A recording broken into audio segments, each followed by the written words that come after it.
Tonight, we enter the quiet rooms where clay remembers what kings tried to forget. In the late 19th century, excavators working across Mesopotamia lifted thousands of tablets from ruined libraries, temple archives, and buried schoolrooms. Scholars connected with the British Museum, the University of Pennsylvania, and later the Oriental Institute at Chicago helped read those wedge-shaped marks pressed into clay. Slowly, patiently, the oldest voices of cities returned. You are not standing before polished marble or golden treasure. You are standing before mud, baked hard by accident, fire, and time. And somehow, that is more unsettling. These tablets speak of gods, kings, floods, labor, hunger, wisdom, and the strange danger of human awareness. They do not give one clean answer. Ancient texts rarely behave that politely. Instead, they offer fragments, and through those fragments, a shadow begins to form. The gods do not only demand worship, sometimes they appear uneasy about what humanity might learn. So, before you get comfortable, take a moment to like the video and subscribe, but only if you genuinely enjoy what I do here. And as the room grows softer around you, tell us where you are listening from and what the local time is where you are. Now you settle deeper into the darkness. The air around you becomes warm and dry, as though the night itself has turned to desert dust. You hear the faint scrape of a reed stylus against wet clay. Somewhere nearby, a small oil lamp trembles in a draft, its flame bending like a tired thought. The scent is earth, smoke, and river mud. It's not beautiful in the usual way. It is older than beauty. You are in the land between the rivers, where the Tigris and Euphrates carry brown water through fields of barley. The reeds whisper at the marsh edge. Cattle shift in the distance. Sand gathers along the walls of a city that has not yet learned it will one day be called ancient. This is Sumer, though the people around you do not use that word as a museum label. They live inside it. They walk through courtyards, climb temple stairs, count grain, shape bricks, and bargain under a hard white sky. Their world is practical, sacred, and suspiciously well organized. Records from early Mesopotamian cities confirm that writing first served the needs of accounting, temple management, and administration. That is the mainstream fact, humble but powerful. Before poetry, there are sheep. Before cosmic secrets, there are jars of oil. Humanity begins writing things down because someone has to remember who owes what, which is honestly very human. Yet something changes once marks become memory. A clay tablet does not merely remember grain. It can remember a name. It can remember a law. It can remember a prayer that outlives the mouth that spoke it. It can carry a command beyond the reach of the person who gave it.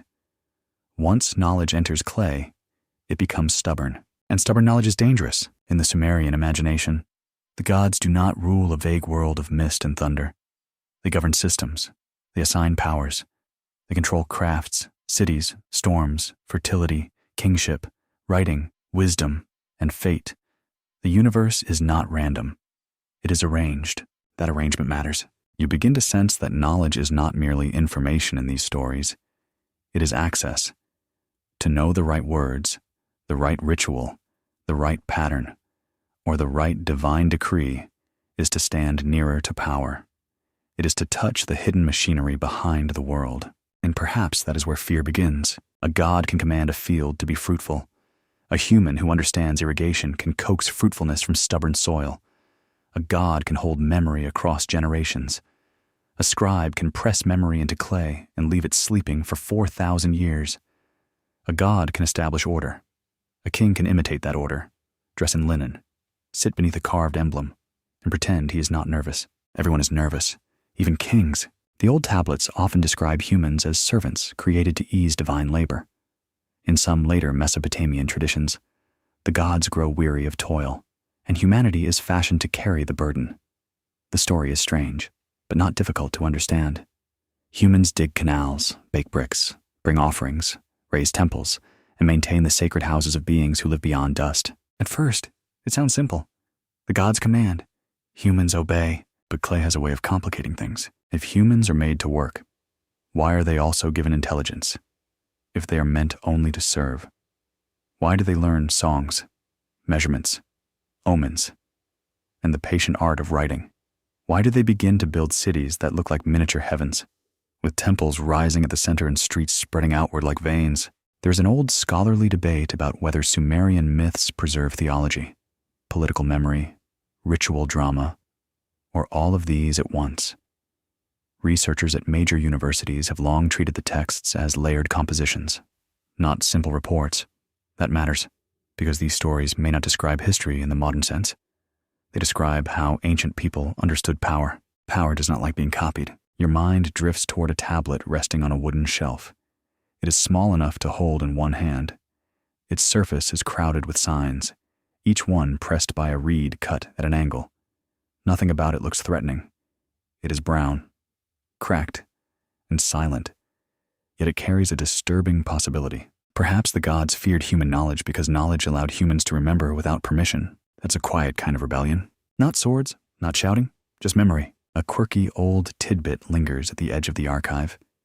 Some Mesopotamian school tablets preserve student exercises, mistakes, and practice lines, the ancient equivalent of homework abandoned under a desk. You can almost feel a tired student pressing signs badly while a stern teacher watches. Even in the age of gods and cosmic decrees, someone is still getting corrected for poor handwriting. There's comfort in that. There's also something eerie. A child learning signs is not only learning marks. They are learning how to preserve speech beyond breath. They are learning how to summon the absent. They are learning how to make authority portable. Once that skill spreads, the world changes. The temple no longer owns every memory. The palace no longer hears every whisper. The gods, in story at least, no longer remain the only keepers of ancient design. You step farther into the archive. The floor is cool beneath your feet. Shelves of clay tablets rise around you like sleeping animals. Some are whole. Some are broken into corners, edges, and orphaned lines. A name appears, then vanishes. A divine command survives, but its reason is missing. A flood is mentioned. A warning follows. Then the tablet breaks. How rude of time. Still, the fragments are enough to unsettle the room. They suggest a world where the boundary between divine and human was not fixed. It could be approached through ritual. It could be crossed in dreams. It could be negotiated through wisdom. It could even be stolen, depending on which story you choose to trust. And trust is difficult here. The tablets do not speak in one voice. Some praise the gods as wise protectors. Some show them as distant rulers. Some portray them as quarrelsome, calculating, or afraid of consequences. This is not modern disbelief creeping backward. It is ancient storytelling, already rich with ambiguity. You begin to feel the deeper mystery taking shape. Human knowledge is not presented as a simple gift. It is a burden, a tool, a temptation, and maybe an accident the divine order could not fully control. The rivers continue moving outside the city walls. Night settles over the reed beds. Somewhere, a scribe smooths fresh clay with damp fingers. He does not know that strangers in distant centuries will study his marks beneath electric light. He does not know museums will place his world behind glass. He does not know you are listening now, half awake, following the trail of his quiet hand. Perhaps that is the oldest surprise. The human creature made to serve becomes the creature that records. The worker becomes the witness. The witness becomes the questioner. And once the question is written down, even the gods may find it difficult to silence. The clay waits. Your mind drifts toward the first cities, where the earth itself seems to learn how to remember footsteps. The rivers bend through a flat and shining plain, carrying silt from distant mountains into fields that glow under the morning sun. There are no stone pyramids here, no forested hills, no marble colonnades. There's mud, water, reed, heat, and human patience. From those simple things, a world rises. You walk along the edge of Eridu, one of the oldest sacred centers in southern Mesopotamia. The ground is pale and crusted with salt. The horizon is low and wide. A temple platform stands ahead, built from sun-dried brick, repaired again and again by hands that vanish from memory. It does not need to be enormous to feel powerful. It only needs to be repeated, layer upon layer, wall upon wall. Archaeologists from institutions such as Cambridge, Chicago, and Pennsylvania have studied how these early settlements developed through long sequences of rebuilding. Their research shows that temples often stood in the same sacred locations for centuries. That simple fact matters, because permanence becomes a form of authority. A shrine rebuilt many times begins to feel older than any living person. You feel that age beneath your sandals. The temple does not merely sit inside the city, it organizes the city around itself. Storehouses cluster near it. Workers bring grain, fish, wool, dates, and oil. Scribes count what arrives. Priests oversee what must be offered. And families live within a rhythm shaped by ritual calendars. Nothing here is casual, even when it looks ordinary. A donkey complains somewhere nearby. Naturally, nobody is impressed. The day grows hotter. Mud brick walls hold the warmth like sleeping bodies. Narrow lanes twist between houses where children chase each other through dust and dogs nose around cooking fires. The scent of baked bread mixes with river damp, animal hide, sweat, and smoke. Somewhere, a woman grinds grain with steady pressure, turning the stone in patient circles. It is not a silent city. It creaks, mutters, splashes, coughs, chants, bargains, and sings. Reed boats scrape along the canals. Potters slap wet clay into shape. Fishermen shout from the water. The temple courtyard rings with footsteps. You hear the squeak of sandals, the lowing of cattle, and the measured voice of someone reciting a list that must not be forgotten. Here, knowledge is useful long before it becomes mysterious. People must know when the river rises. They must know where to cut canals and when to close them. They must know which field belongs to which household, which offering belongs to which god, and which worker has already received their ration of barley. Civilization begins not in golden splendor, but in the terrifying need to keep track. Records from Uruk confirm the growth of complex administration by the late 4th millennium before the Common Era. Clay tablets, seal impressions, and ration lists show a society learning to manage labor at a large scale. It is an ordinary fact, almost dry, but it carries a strange weight. The more people gather, the more memory must become organized. Memory becomes an institution. That is where the hidden tension grows. A village remembers through elders, songs, and repeated habits. A city remembers through offices, storerooms, signs, seals, and trained specialists. A city can preserve decisions made by dead men. It can command workers who never heard the original voice. It can make obedience travel through marks. That is an astonishing thing. In the stories of Sumer, the gods are linked to particular cities. Eridu belongs to wisdom and deep waters. Uruk rises beneath the power of love, conflict, and royal splendor. Nippur holds the authority of storms and command. Each city becomes more than a settlement. It becomes a divine household, a place where heaven touches mud. But divine households need managers. You see priests and officials moving through shaded doorways, carrying baskets, tablets, cords, and jars. They do not look like villains. They look busy, which is worse in a very believable way. Their power comes from knowing the schedule, the stores, the names, and the rituals. They know what must be done, and they know who must do it. Knowledge gathers in rooms. Inside one such room, a scribe sits cross-legged near a patch of light. A lump of clay rests in his palm. His reed stylus presses one mark, then another. The marks are not yet literature as a modern reader might imagine it. They are numbers, commodities, names, and signs. Yet every mark strengthens a new human ability. The city can now think beyond one lifetime. A quirky fringe idea sometimes whispers around these early cities. Some writers have imagined that Sumer appeared almost too suddenly, as though civilization fell from the sky in completed form. It is an attractive thought, mostly because human beings enjoy skipping the boring parts. Yet excavation tells a slower story. Villages, farming, exchange networks, temple rebuilding, craft production, and administration develop across long centuries. Still, the feeling remains. Even when the process is gradual, the result can seem miraculous. One generation sees a shrine, another sees a larger platform, another sees a true urban center, crowded with workers, rulers, specialists, and divine names. To someone standing inside that change, it may feel as if a hidden plan has unfolded beneath their feet. Scholars continue to debate how much early Sumerian urban life was driven by religion, trade, environmental pressure, or political competition. Researchers at Oxford and Yale have often emphasized that no single cause explains the birth of cities. The debate remains open, and that uncertainty suits the landscape. The rivers themselves do not move in straight lines. You pass through Uruk at dusk. The city is larger, louder, and more restless than Eridu. Its walls and temple precincts catch the fading light. Reed mats hang in doorways. Merchants weigh goods with careful hands. Workers haul baskets of clay. The air smells of damp earth, wool dye, sesame oil, and the sharp smoke of cooking fires.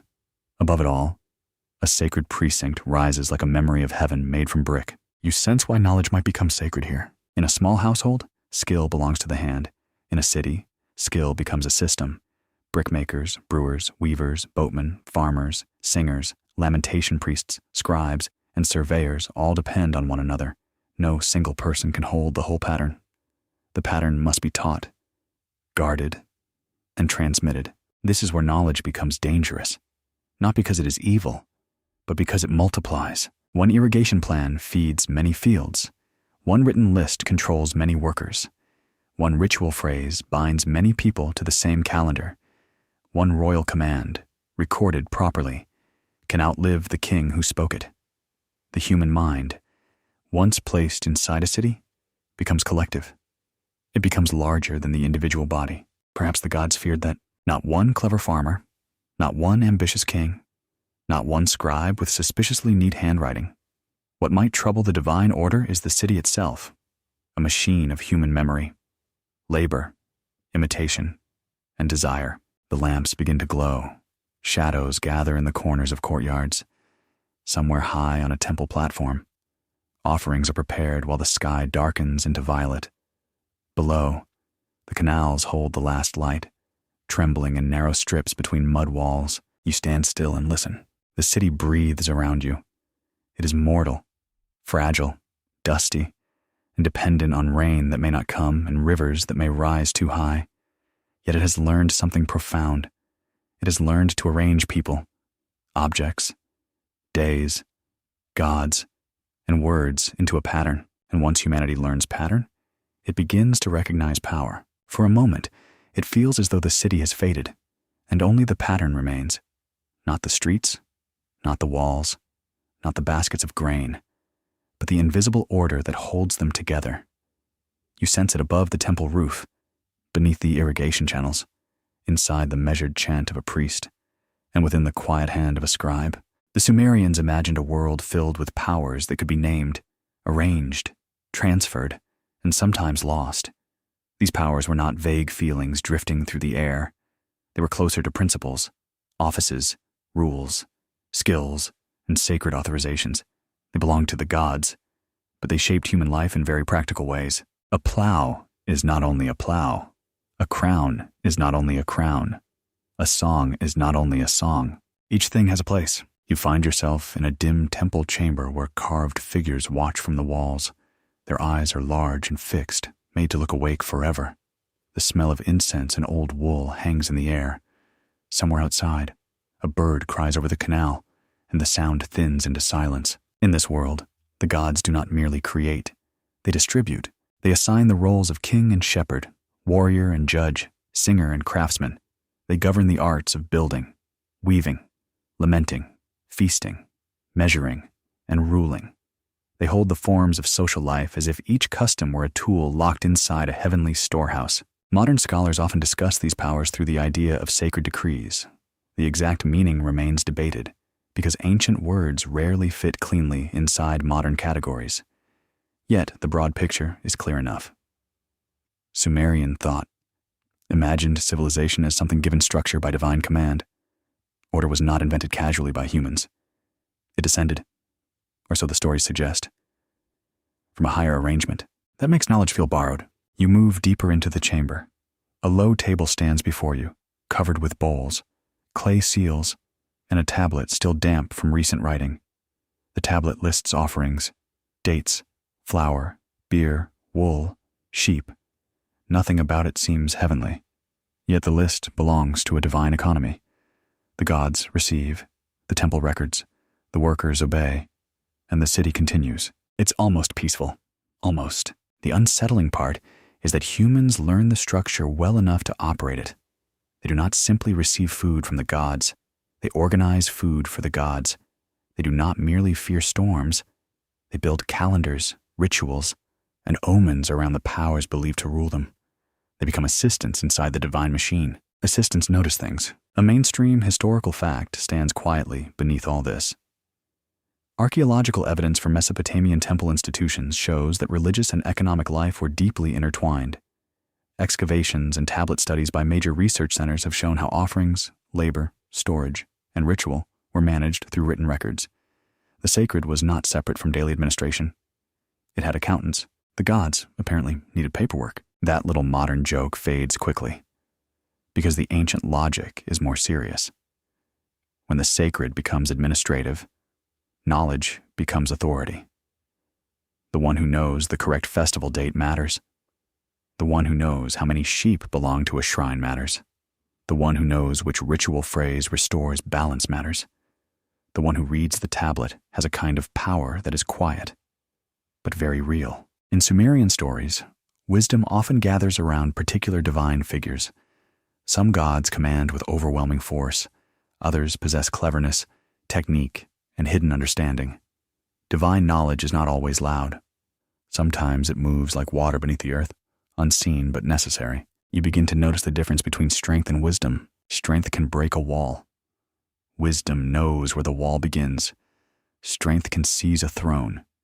Wisdom knows the oath that makes the throne legitimate. Strength can frighten a crowd. Wisdom can organize a city so thoroughly that the crowd frightens itself into obedience. That is a darker skill. The old texts sometimes describe assemblies of gods, divine councils, and decisions that shape the world below. These scenes feel strangely bureaucratic for beings of thunder and eternity. They debate, declare, appoint, and confirm. They behave less like wild spirits and more like a ruling class with procedures. Ancient heaven, it seems, has meetings. One can only hope they served decent beer. A quirky tidbit from the wider Mesopotamian world gives this image an almost comic edge. Some texts describe gods eating, drinking, arguing, and becoming irritated in ways that feel wonderfully familiar. The divine realm is majestic.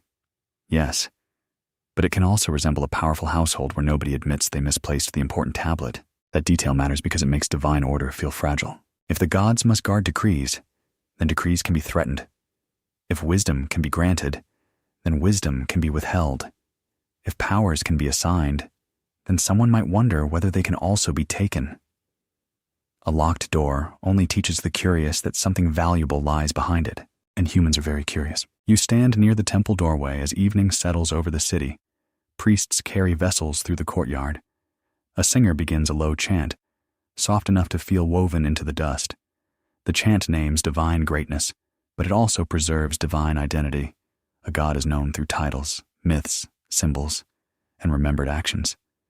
The name is part of the presence. To know the name is not the same as owning the god. Still, it is not nothing. A name allows invocation. A title allows classification. A story allows comparison. Humans begin to map the divine world through language, and every map makes the unknown slightly less unknown. The gods remain immense, but they are no longer shapeless. They have cities, preferences, family relations, tempers, symbols, and functions. The mind can approach them. This may be one of the oldest anxieties hidden inside sacred literature. Once humans name the powers above them, they can speak about those powers. Once they speak about them, they can interpret them. Once they interpret them, they can quietly ask whether the order is just permanent or merely old. No rebellion is needed yet, only a question. Among specialists, there is continuing debate over how literally ancient people understood these divine systems. Some scholars view the myths as theological explanations of cosmic order. Others emphasize political symbolism, where divine hierarchy mirrors human hierarchy. Another school pays attention to ritual performance, suggesting that myths came alive through festivals and recitations. The disagreement remains productive, because each view reveals part of the same puzzle. You do not need to solve it to feel its weight. The Sumerian gods measure wisdom by controlling access to structure. They know how the world should be arranged. They know which powers belong where. They know why kings rule, why fields are measured, why offerings are brought, and why speech can bind action. Their authority depends not only on strength, but on pattern. Then humans begin learning patterns. They learn to survey fields after floods. They learn to predict seasons with imperfect but improving skill. They learn to store grain, classify labor, mark ownership, and shape memory into signs. They learn that a city is not just many houses, but a coordinated mind made of people. That realization is quiet. It is also enormous. In the fading light, the temple seems less like a building and more like a locked chest. Inside it rest the measured forms of existence kingship, craft, music, judgment, desire, war, writing, and sacred speech. The gods hold the keys, yet humans are watching the lock. You hear the reed stylus again? A small mark enters clay. Then another. The signs do not shine. They do not sing. They only sit there, patient and plain, holding a piece of order that once belonged to breath alone. Perhaps this is why divine fear gathers around human knowledge. Not because humans know everything. They do not. Not because they can defeat the gods in open contest. They cannot. But because they begin to understand that the world is structured, and what is structured may one day be read. The gift begins quietly, almost too quietly for anyone to fear it. A hand learns how to shape clay. Another learns how to guide water through a narrow channel. Another learns the rhythm of barley, the weight of wool, the color of healthy grain, and the proper sound of a prayer spoken at dawn. Nothing seems dangerous at first. You stand at the edge of a field where the river has pulled back, leaving dark soil glistening under the morning light. Men and women bend over the earth with tools worn smooth by use. Their feet sink slightly into the damp ground. The air smells of wet clay, crushed reeds, and animals waking in their pens. A flock of birds rises from the marsh, startled by some movement you cannot see. Here, knowledge is not a scroll of secrets. It is muscle, habit, memory, and timing. A farmer knows when to open a canal gate. A brewer knows when the mash has turned sweet. A potter knows how long the vessel must sit near the fire before it hardens but does not crack.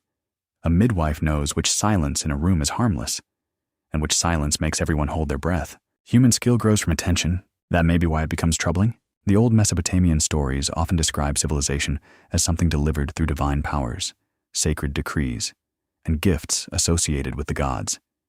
In that vision, humans do not invent every art alone. They receive patterns from above, then practice them below. Yet every received skill becomes slightly human once hands repeat it. A gift changes when it is used. The official story may say that the gods grant order. The practical truth is that humans maintain it day by day. A canal not cleared becomes a wound filled with silt.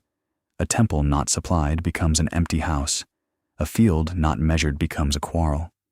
A ritual not remembered becomes a silence where power used to stand. So humanity becomes necessary. This is a very awkward development for divine rulers who prefer uncomplicated obedience. Servants who cannot think are useless. Servants who can think may eventually notice they are servants. Somewhere between those two facts lies the nervous heart of many ancient myths. You pass into a workshop where the light enters through a reed screen. Dust floats like pale insects in the air. A carpenter smooths wood with slow pressure, his face calm and unreadable. Beside him, a young apprentice watches every movement. The boy is learning more than technique. He's learning patience, sequence, and judgment. Knowledge travels through imitation. No trumpet sounds. No god descends in visible fire. A master does a thing. A student watches. The student fails. The master sighs, probably with impressive ancient disappointment. Then the student tries again. In this way, a craft survives longer than the body that teaches it. Archaeological records from early Mesopotamia confirm a wide range of specialized labor, including weaving, metalwork, pottery, brewing, accounting, and construction. Research associated with leading universities and scientific journals has shown that urban growth depended on trained workers, managed production, and repeated technical knowledge.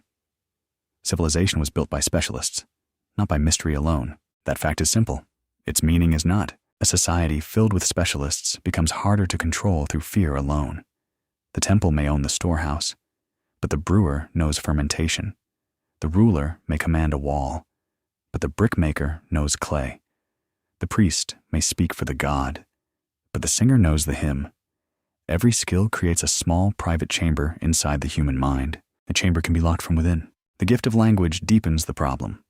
Speech allows instruction, memory, persuasion, and complaint.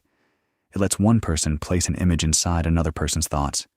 It carries warnings across fields, jokes across courtyards, bargains across markets, and prayers across the boundary between dust and heaven. Speech is already powerful. Writing makes it stranger. In the temple school, you hear boys reciting signs in tired voices. Their teacher corrects them with the grim patience of someone who has chosen a difficult profession. Clay tablets lie in rows, some neat, some clumsy. The room smells of damp earth, reed fiber, and lamp smoke. Fingers are stained with clay. Backs ache. Minds open. Slowly, reluctantly, permanently. A quirky tidbit from Mesopotamian education survives in school dialogues where students complain, boast, or get scolded for laziness. The ancient classroom was apparently not a place of uninterrupted noble wisdom. It had irritation, ego, and probably someone who believed he was brilliant after learning 3 signs. Every age has that person. Yet the schoolroom is sacred in its consequences. A trained scribe can make absence present. He can record an order, preserve a hymn, copy a myth, list a tax, and keep a name alive beyond death. He can trap speech in clay. That ability changes the balance between memory and authority. It makes knowledge visible, portable, and difficult to fully reclaim. Once a tablet exists, the spoken moment has escaped. This is where the divine gift becomes a threat. Not in one dramatic rebellion, not in a sudden shout against heaven, but through accumulation. One tool leads to another. One record leads to an archive. One ritual leads to a calendar. One measurement leads to a boundary. One boundary leads to ownership. One archive leads to comparison. Comparison may be the most dangerous skill of all. A human can compare one king with another, one harvest with another, one omen with another, one divine promise with what actually happened under the sky. The mind begins to notice patterns, and then it notices failures in the pattern. It begins to ask why offerings do not always bring protection, why the wicked may prosper, and why the obedient still suffer. These are not small questions. Among scholars, there is an open debate over how ancient Mesopotamian myths express the tension between divine authority and human agency. Some researchers view these stories as reflections of temple ideology. Others see them as meditations on labor, mortality, and social order. Still others suggest they preserve competing traditions, woven together by scribes across generations. The uncertainty makes the myths feel more alive, not less. You feel that uncertainty in the evening air. The canal glimmers beneath a reddening sky. Workers return home with mud on their legs and dust in their hair. Smoke rises from ovens. Children shout near a doorway. Someone pours beer into a jar. Someone counts ration bowls. Someone speaks a prayer with the distracted sincerity of a person who still has chores to finish. The sacred and ordinary refuse to separate? Perhaps that is what the gods underestimated. Human knowledge does not remain inside temples. It leaks into kitchens, boats, workshops, fields, and bedrooms. It becomes domestic. It becomes practical. It becomes part of the way people touch the world each morning. A divine secret, once used to bake bread, is no longer only divine. The old stories imagine humans as shaped from clay, placed into a world already ordered by higher powers. Yet clay is not passive forever. Wet clay receives the mark. Fired clay preserves it. Human clay, given breath and skill, begins to make marks of its own. There is something almost tender in that. There is also something deeply unsettling. The servant learns the master's schedule. The laborer learns the structure of the storehouse. The singer learns the names that call power near. The scribe learns the signs that make speech endure. None of them needs to storm heaven. They only need to remember, and remembering becomes a form of ascent. As night settles, the workshop cools. Tools hang along the wall. A half-finished vessel waits near the kiln, its surface smooth beneath a thumbprint left by someone long vanished. Outside, the temple still rises above the city, claiming the center of all things. Yet below it, thousands of human minds continue practicing, repeating, questioning, and learning. The gift has already changed hands. What began as service begins to look like capability. What began as obedience begins to resemble understanding. What began as divine generosity begins to carry the faint outline of divine regret. You listen to the city breathing in the dark. Every skill is small by itself. Together, they become civilization. And somewhere inside that civilization, the gods may have heard the softest sound of all, a human mind beginning to open. In the deep places beneath the city, where fresh water is imagined before it rises, wisdom begins to sound like a secret being poured from a jar. You feel the ground cool beneath your feet. The heat of the open plain fades behind you. The air grows damp, touched by the scent of reeds, wet stone, fish, and clay banks after rain. This is the realm of a god who does not always arrive with thunder. He comes through cleverness. He comes through hidden channels. He comes through craft, speech, and advice given at precisely the moment when silence would have been safer. Among the Sumerians, this figure is often associated with wisdom, sweet waters, creation, and cunning intelligence. He is not merely strong. He is useful, which may be far more dangerous. You enter a shrine where the walls are painted with flowing lines and stylized streams. Bowls of water catch the lamplight. A priest washes his hands slowly, not because they are dirty, but because ritual has its own kind of cleanliness. Somewhere beyond the doorway, people are arguing over deliveries of grain. Sacred calm, as usual, has administrative problems just outside. The god of wisdom is comfortable with such contradictions. He belongs to the deep waters, but his influence reaches into human work. He is linked with craft, planning, purification, and the clever ordering of things. If other powers stand at the summit, commanding from above, he seems to move beneath the surface, making the world function from below. That difference matters. A storm god can frighten people into obedience. A wise god can teach people how things work. Fear may bend the neck for a moment, but instruction changes the mind. And once the mind has changed, it is difficult to return it to its earlier darkness. The Sumerian texts often present divine knowledge as something held, guarded, and sometimes transferred. In certain stories, the powers of civilization are carried, claimed, or brought from one sacred center to another. These powers include arts, offices, social structures, and ritual forms. The mainstream historical fact beneath the myth is clear early Mesopotamian cities competed for prestige through religion, writing, monuments, and claims of divine favor. Myth gives that competition a heavenly costume. You stand beside a basin where water moves without visible wind. A drop falls from the ceiling, striking the surface in a small silver ring. The sound widens, touches the stone edge, and disappears. It is easy to imagine wisdom behaving like that. One whisper spreads, one instruction travels, one hidden warning reaches the right ear, then nothing is the same. The wise god in these stories is rarely simple. He helps humanity, yet he remains divine. He protects order, yet he can bend rules. He belongs among the gods, yet he often seems sympathetic to fragile mortals. There is an almost unsettling tenderness in that. It is as though heaven itself contains disagreement over how much humans should know. Not every god wants the same thing. That may be the first crack in the wall. In some traditions, divine councils make decisions that threaten humanity, only for a clever god to find a way around the decree. The method is not always open defiance.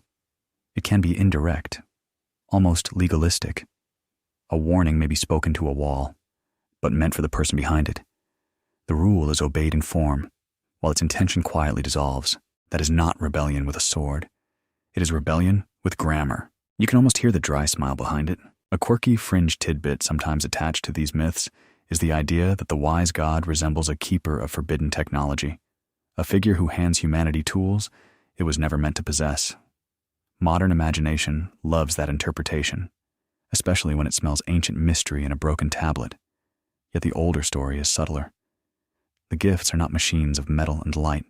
They are crafts, rituals, measures, words, and memory. Those are powerful enough. A plow can transform land. A kiln can make vessels endure. A hymn can unify a community. A calendar can command time. A written sign can carry authority into silence. These are not lesser wonders because they are ordinary. They are ordinary because they succeeded. The most successful magic becomes routine. In the temple school, a student learns lists of signs, names, professions, trees, stones, animals, cities, and gods. The mind is trained to sort the world. This sorting is not harmless. To classify something is to hold it still for a moment. To name it is to reduce its strangeness. To record it is to make it available to someone who was not there. The gods may govern the categories, but humans learn to use them. Scholars continue to debate how we should understand the wise god's role in relation to human culture. Some see him as a theological symbol of beneficial intelligence. Others interpret him as a patron of priestly knowledge and ritual expertise. A few emphasize his trickster qualities, noting how he complicates divine authority without destroying it. The debate remains open because the texts themselves preserve all these possibilities. Ancient wisdom refuses to sit neatly in one chair. You move through a courtyard washed in moonlight. The stones are pale, and the shadows of reed screens fall across the ground like lines of writing. A servant carries a water jar against her hip. A scribe passes with tablets stacked in a basket. Neither looks heroic. Neither looks chosen. Yet each participates in the slow transfer of knowledge from sacred imagination into human routine. This is how secrets survive, not always in locked rooms, not always in royal inscriptions. Sometimes they survive in methods, recipes, chants, measurements, and habits passed from hand to hand. A person may not know the full myth behind an action, yet they preserve the action itself. They grind grain the proper way. They recite the proper phrase. They press the proper sign. The secret becomes behavior that is harder to destroy than a tablet. You sense why the wise God might unsettle the others. He does not simply give humans answers. He gives them access to procedures. A command tells someone what to do once. A procedure teaches someone how to act again when the commander is absent. That difference is enormous, and rulers of every age have noticed it. Teach a worker one task, and he works. Teach him the system, and he starts asking about wages. Terrible development. The gentle sarcasm disappears as the shrine grows darker. There is something almost sad in the mythic tension. Humanity needs knowledge to survive. Without irrigation, cities fail. Without measurement, fields become disputes. Without memory, rituals vanish. Without craft, temples crumble. Yet every skill that preserves divine worship also strengthens human capacity. The servant becomes better at serving, and therefore less simple to command. The gods create helpers. The helpers become interpreters, and interpreters are never completely safe. You kneel near the water basin. The surface reflects the lamp, the ceiling, and your own shadow leaning over it. In that wavering reflection, the wise God feels less like a rebel and more like a necessary risk. He gives what must be given. He conceals what must be concealed. He helps humans endure, but his help opens doors that cannot easily close. Perhaps divine fear is not anger at human knowledge alone. Perhaps it is fear of dependency. The gods need offerings. Temples need workers. Sacred order needs maintenance. If humans understand too little, the world collapses from incompetence. If they understand too much, obedience begins to tremble. So wisdom must be measured, rationed, wrapped in ritual, and guarded by specialists. But water does not enjoy walls. It seeps beneath thresholds. It gathers in hidden hollows. It finds cracks in brick, channels through soil, and pathways no architect planned. The old god of deep waters carries that same unsettling movement. Knowledge flows because it must, and once it reaches human hands, it becomes something new. Outside, the city sleeps uneasily. A late lamp burns in a scribe's room. A priest dreams beside a temple wall. A child hears adults whispering and remembers more than they intended. Somewhere, a worker watches the stars and wonders whether the powers above can truly see every thought below. The whisper has already entered the world. It does not shout. It does not announce itself. It moves like water beneath clay, patient and dark, carrying the dangerous kindness of a god who knew that humans could not remain ignorant and still remain useful. And in that kindness, the fear begins to deepen. The night gathers around a river that has begun to sound different, not louder at first, not violent, only heavier. Water presses against the banks with a patience that feels almost intelligent. Reeds bend under a damp wind. Frogs fall silent. Dogs lift their heads toward the dark and listen. Somewhere, a man hears what others are not meant to hear. The ancient flood traditions of Mesopotamia do not begin with spectacle. They begin with decision, secrecy, and a warning carried through a narrow opening. The gods have resolved something terrible in council. Humanity has become troublesome, noisy, numerous, difficult to ignore. The divine order wishes for silence, and silence will arrive as water. Yet one god chooses a listener. You stand near a reed wall at the edge of a sleeping house. The air smells of bitumen, wet rope, fish oil, and rain that has not yet fallen. A lamp burns low inside. The flame bends every time the wind moves through the cracks. A man sits awake, perhaps because wisdom has made sleep impossible. He is not given a public announcement. No herald walks through the streets. No temple bell warns the fields. The secret comes indirectly, hidden in speech that pretends not to break a command. A wall is addressed. A human understands. The gods keep their formal silence, and knowledge slips through the gap. That gap saves the world. Mesopotamian flood stories are preserved in several traditions, including Sumerian and later Akkadian versions. Scholars at major museums and universities have long compared these accounts with other ancient Near Eastern flood narratives. A steady historical fact stands beneath the literary beauty flood stories circulated widely across Mesopotamia, where rivers could bring both fertility and destruction. That fact is not surprising. The land teaches it. The plain between the rivers is generous, but not gentle. Water gives barley, reeds, fish, transport, and life. Water also erases paths, weakens walls, drowns fields, and leaves silt where memory used to stand. A people living there would not need imagination to fear a flood. It would only need weather, bad timing, and riverbanks that failed in the night. Still, the myth carries more than weather. It asks what happens when divine knowledge is withheld from most humans, but given to one. It asks why survival depends not on strength, wealth, or royal pride, but on listening.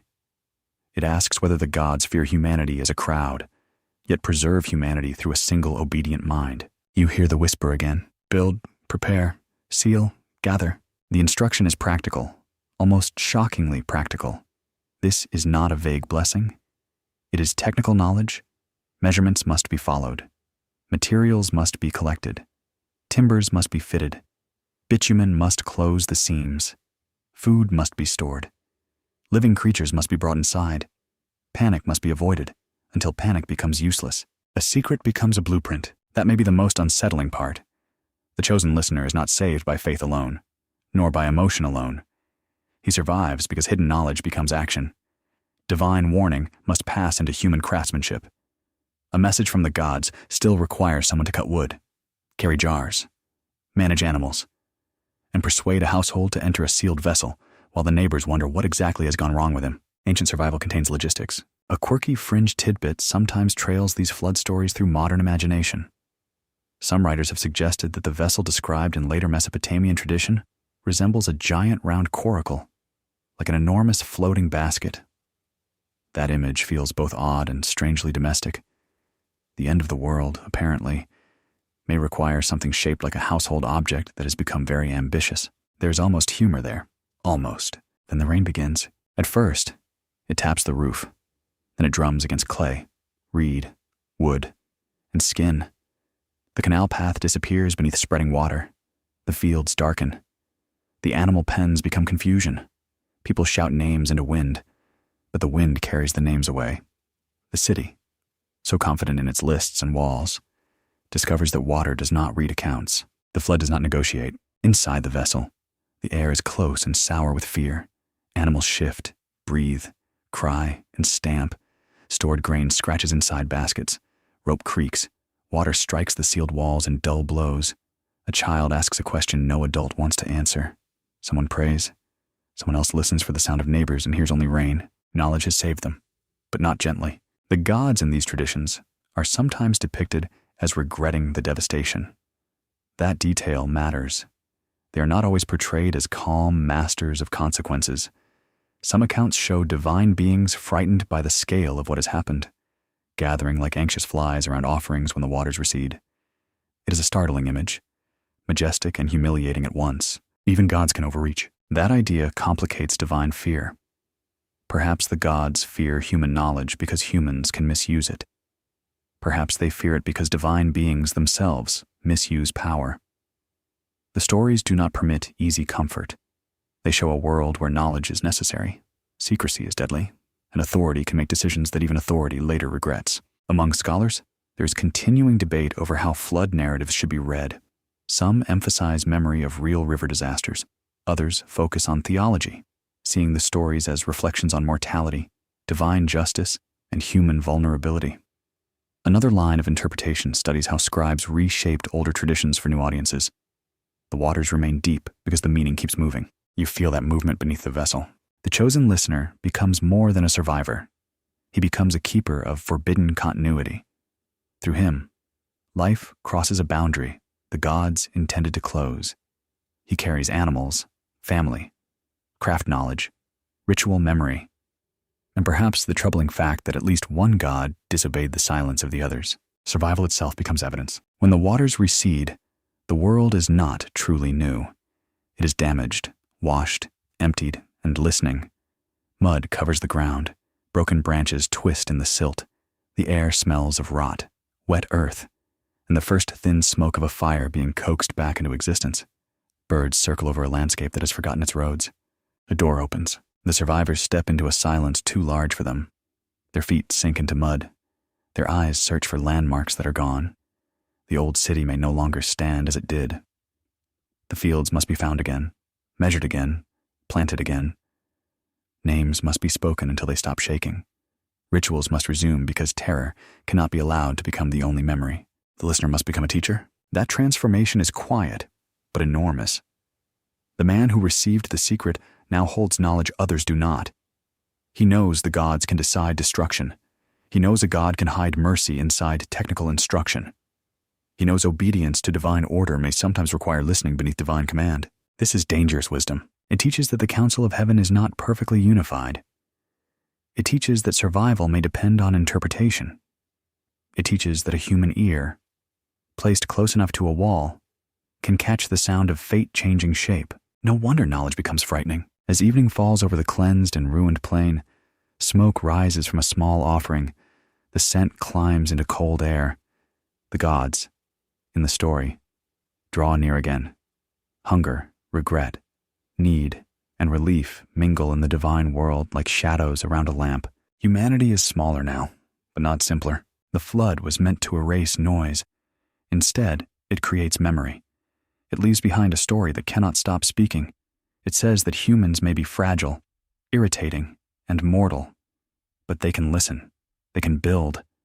They can preserve life when even the heavens become divided. The rain has ended, yet the secret remains wet in the clay of the world, pressed into memory by the hands of scribes who understood something old and unsettling. Knowledge does not always prevent destruction. Sometimes it carries one small flame through it, and that flame is enough to make the darkness uneasy. The tablet rests in darkness, and the darkness seems to know its weight. It is not large, not jeweled, not carved from some impossible stone. You imagine it as clay, or perhaps as something stranger in the language of myth, held close by powers who understand that rule begins with record. A crown can be stolen, a throne can be broken, a voice can be denied, but a written destiny has another kind of force. In the Sumerian and wider Mesopotamian imagination, fate is not only a feeling about the future, it can appear as decree, authority, decision, and sacred command. The gods speak, establish, confirm, and distribute the powers that make the world function. If those decrees are held somewhere, then whoever holds them stands dangerously close to the center of order. You enter a chamber where the walls feel too thick for ordinary sound. Lamps burn in bronze bowls, their light trembling across shelves of tablets. The air carries the scent of warm oil, old dust, and clay baked hard by time. Outside, someone is singing softly, but in here the voice becomes thin, almost ashamed. This is a place where decisions sleep. A mainstream historical fact sits quietly under the mythic surface. Mesopotamian societies used written documents to record transactions, legal claims, land transfers, offerings, omens, and royal actions. Research from major universities and museum collections shows that writing did not merely preserve culture. It created durable authority across distance and time. A tablet could outlive an argument. That is a very serious talent. You lean closer to one tablet and see lines pressed with care. Each mark is small, angled, and deliberate. It does not look like fate. It looks like work. Yet ancient power often hides inside work. A boundary tablet can decide who owns a field. A ration list can decide who eats. A legal document can decide whose word survives. So when myth speaks of tablets connected with destiny, it is not playing with an empty symbol. It is magnifying something everyone already understands.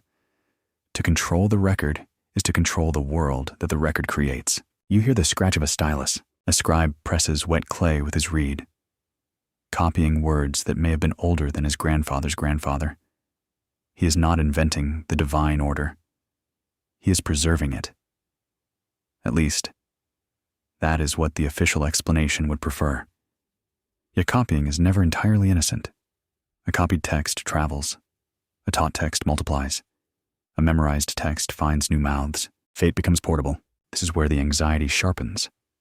If destiny can be held in a divine tablet, can it be stolen? If decrees can be read, can they be misunderstood, altered, or challenged?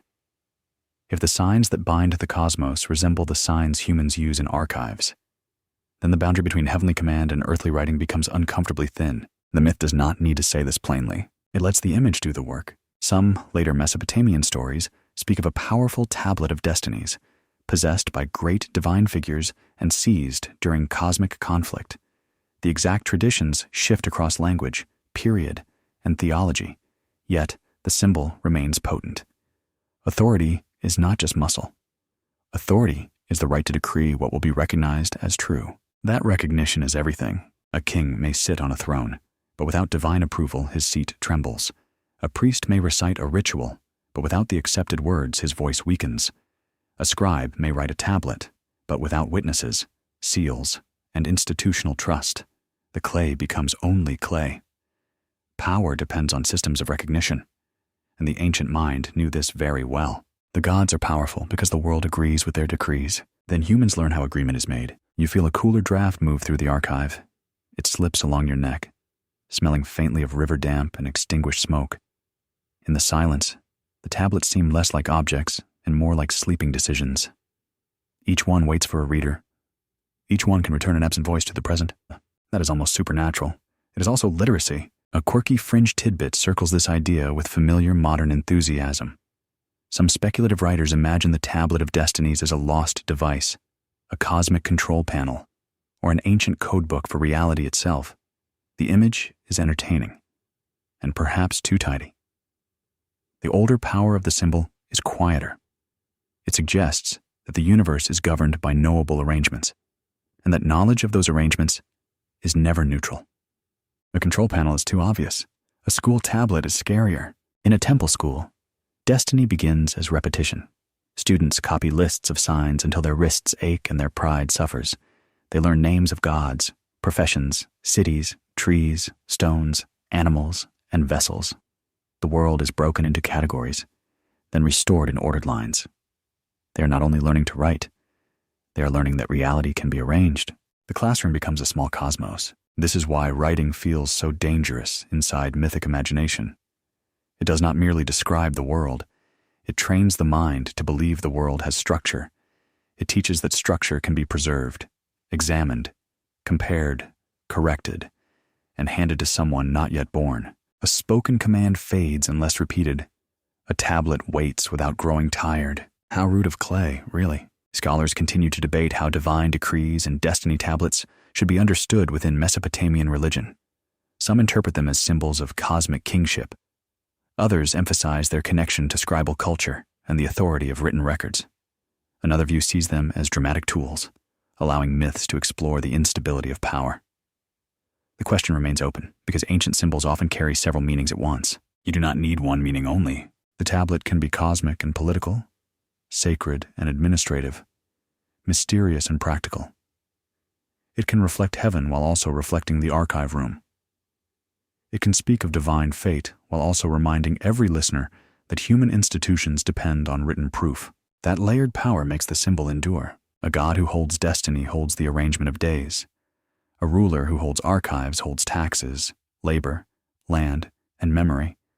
A scribe who holds literacy holds access to both. He may be humble in status compared with kings, but his skill reaches into places where soldiers cannot stand. The stylus is small, its shadow is not.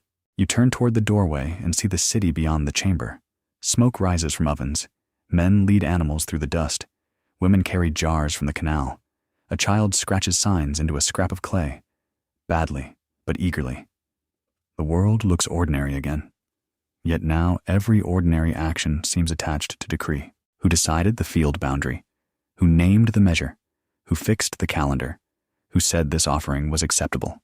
This ruler legitimate? This omen warning? This memory official? The questions gather softly. They do not shout against the gods. They simply notice that order is made through signs, speech, ritual, and consent. They notice that the divine system must be interpreted by human beings. They notice that fate, once written, must still be read. Reading is not passive. Every reader revives the text. Every reader chooses emphasis. Every reader carries the possibility of error, doubt, or new understanding.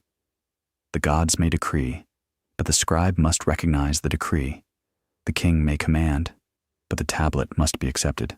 The archive may preserve, but the living must decide what preservation means. Perhaps the gods feared not knowledge itself, but interpretation. A human who reads fate may not control it, yet he becomes involved with it.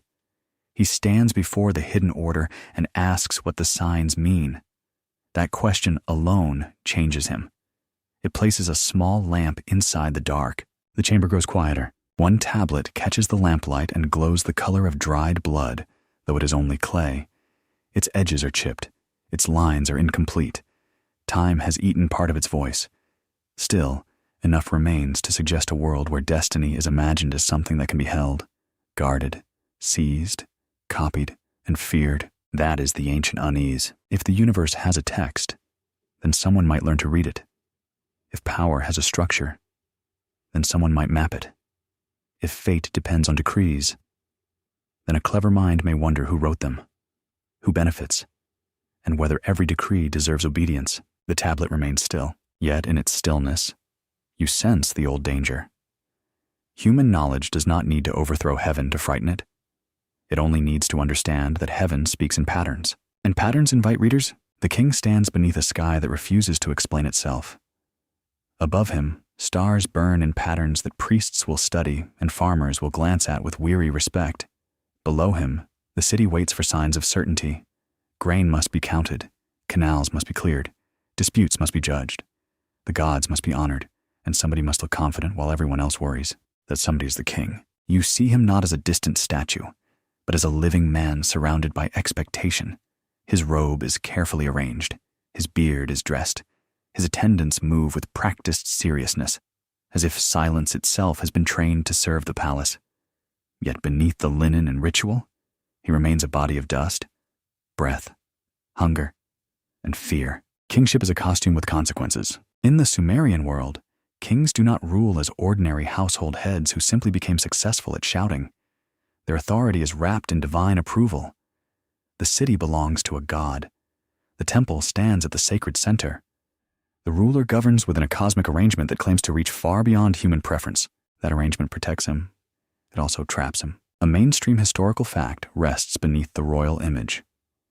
Early Mesopotamian inscriptions and administrative texts show that rulers sponsored temples, organized labor, led military actions, and presented themselves as chosen or favored by the gods. Research from major universities and museum collections has shown that kingship was both political and religious, never cleanly separated in the modern way. The king manages earth by borrowing heaven. You enter a palace courtyard at dawn. The paving stones are cool beneath your feet. Servants pass with baskets of bread, jars of beer, folded textiles, and tablets wrapped in damp cloth. A guard leans against a doorway with the blank expression of someone who has been awake too long. Somewhere, a musician tests a string and immediately regrets the sound. The city is preparing itself for ceremony. The ruler will appear before the god, or before the god's image, or before the people who understand how the ritual must look. Offerings will be carried. Words will be spoken. The proper gestures will be made. Nothing may be skipped, because public order loves detail almost as much as it loves obedience. A crooked gesture can become a bad omen. You sense the king's strange position. He stands above most humans, yet below the gods. He commands workers, soldiers, scribes, and officials, yet he must present himself as servant of divine will. He receives honor, but he must give honor upward. He rules, but the explanation for his rule does not belong entirely to him. It is a dangerous middle place. The Sumerian king list, preserved in later copies, gives this tension a haunting form. It presents kingship as something that descended from heaven, then moved from city to city across deep time. The list mixes memory, ideology, myth, and political imagination. Some reigns are wildly impossible by modern standards, stretching across thousands of years. Ancient public relations had ambition. A quirky fringe tidbit grows from those enormous reign lengths. Modern speculative writers sometimes treat them as clues to hidden beings, lost technologies, or rulers who are more than human. The old scribes may have had other purposes. Vast reigns could signal distance, prestige, sacred time, or the strange authority of beginnings. Still, the numbers remain wonderfully unsettling. A king who reigns for ages does not feel like a man. He feels like a boundary marker between history and dream. You walk into a tablet room near the palace storehouse. The smell is clay, wool, oil, and dust warmed by sunlight. On the shelves lie documents that turn royal command into durable form. Labor assignments, land records, deliveries, offerings, and accounts sit in tight rows. The king's voice travels through these tablets long after he leaves the room. Royal power depends on remembered instruction. That dependence is quietly revealing. A ruler may claim divine support, but he still needs scribes. He needs surveyors to measure fields, officials to collect goods, workers to build walls, and priests to keep the sacred calendar turning. He needs humans who understand systems. The throne rests on knowledge distributed through many hands. No king rules alone, not even the loud ones. This is where human knowledge grows difficult for divine order to contain. The king imitates the gods by organizing the world. He assigns labor. He commands construction. He judges disputes. He receives tribute. He builds houses for divine beings. In doing so, he becomes a human reflection of heavenly authority. A reflection can flatter. It can also compete. The ruler's inscriptions often praise his devotion, strength, justice, and building works. They tell future readers that he restored temples, defeated enemies, dug canals, or cared for his city under divine guidance. These inscriptions are not casual notes. They are claims placed into time. They say, "Remember me this way." Memory becomes political. You can feel the ambition in carved lines and pressed clay. A king wants to be more than a body that dies. He wants his name to remain active. He wants future offerings, future readers, future recognition. He wants what every mortal secretly wants, which is to cheat disappearance without admitting fear. The gods may enjoy eternity. Kings must manufacture it. Among scholars, there is an open debate about how to read early Mesopotamian kingship. Some emphasize divine ideology and temple-centered authority. Others focus on warfare, irrigation management, labor control, and competition between cities. Another approach studies royal inscriptions as carefully shaped performances rather than simple reports. The debate continues because kingship is never just one thing. It is belief, force, paperwork, theater, and anxiety. You stand beside the king as he approaches a temple platform. The steps rise ahead, pale in the sun. People gather below, their faces lifted. Some believe deeply. Some are curious. Some are tired. Some are probably wondering when food will be distributed. Sacred crowds contain every kind of thought. The king climbs slowly. Each step places him nearer to the divine house, but also farther from ordinary human life. He becomes a symbol while still breathing like a man. His body is watched. His gestures are interpreted. His success will be credited to divine favor. His failure may be read as divine displeasure. There is little privacy at the center of the world. Authority is lonely. At the top, offerings are presented.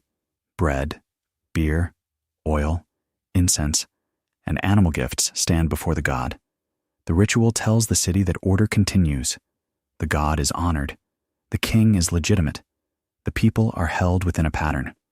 The day can proceed, yet beneath the ritual calm lies a question. If kingship descends from heaven, why does it move from city to city? If one ruler is chosen, why does another replace him? If divine favor is secure, Why do armies march, walls fall, and temples need rebuilding? The official story says order. History whispers instability. Human knowledge hears both. The scribes who record royal power also preserve royal vulnerability. They write victories, but they also know losses. They copy king lists where cities rise and vanish.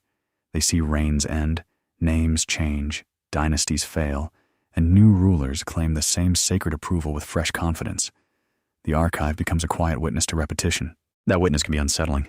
It suggests that divine order, at least as humans encounter it, passes through fragile institutions. A king may claim heaven, but he still needs food, soldiers, scribes, workers, and belief. He still fears drought, revolt, invasion, illness, and the embarrassing possibility that someone else has a better claim. Very inconvenient, being chosen. As sunset washes the city in bronze light, the king descends from the temple. The crowd parts. Dust rises around ankles. The scent of incense clings to his clothing, mixing with sweat beneath the linen.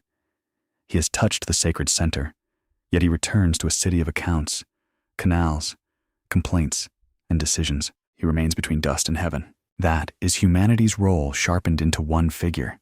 The king serves the gods, yet imitates them. He depends on divine order, yet administers it through human minds. He kneels before the sacred, then turns and commands thousands. He is proof that knowledge given to humans does not stay low. It climbs, not always in rebellion, not always in pride. Sometimes it climbs because the system itself requires human elevation. Someone must organize the fields. Someone must build the temples. Someone must interpret signs, judge disputes, and speak in the name of powers no ordinary person can see. The gods need a human bridge, but bridges change what they connect. They allow movement both ways. Through kingship, divine authority descends into clay streets and ration bowls. Through kingship, human ambition rises towards sacred language, ritual space, and immortal memory. The bridge trembles because traffic never moves in only one direction. Night returns. The palace lamps glow. The temple shadow lengthens. In the archive, a scribe places the king's name into clay with steady pressure. The mark is small, but it carries a claim that reaches toward eternity. A mortal has been written into order. Perhaps that is why the gods watch kings so closely. A servant with knowledge is useful. A king with knowledge is something else. He is a mortal who has learned the grammar of command, the theater of holiness, and the power of preserved memory. He stands where obedience and imitation meet, and in that narrow place, dust begins to resemble heaven. The schoolroom is small, warm, and full of controlled misery. You can feel it at once. The walls are mud brick, the floor is swept but never clean, and the air smells of damp clay, reed dust, lamp smoke, and children trying very hard not to be noticed. A teacher sits near the light. His posture alone suggests judgment. Before him, students hold tablets in their palms, smoothing the surface with wet fingers, waiting for the next command. Their styluses are cut from reeds, simple tools with extraordinary consequences. A hand presses once, turns slightly, presses again, and a sound becomes a sign. The room is not grand. It is not golden. It does not need to be.